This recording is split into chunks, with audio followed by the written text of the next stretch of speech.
Gusto mong kumita online? Simulan mo na sa tamang mindset. Bakit hindi lahat umaasenso kahit may opportunity na? Kasi kulang sa mindset. Kung gusto mong magbago ang buhay mo, dapat bago din ang pag-iisip mo. Sa Online Business Academy, hindi mo kailangan ng experience. Pero kailangan mo ng mga ito. Number 1, open mind sa bagong pagkakakitaan. Number 2, willing matuto kahit zero knowledge. Number 3, consistent kahit 1 to 3 hours per day lang.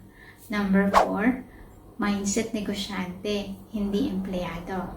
Number 5, paniniwala na kaya mong umasenso. Kung meron ka nito, kahit nasa abroad ka o sa bahay lang, kayang-kaya mo nang simulan ang copy-paste system na ginagamit ng OBA affiliates para kumita online. Gusto mong matuto kung paano? Comment, start, o i-DM mo.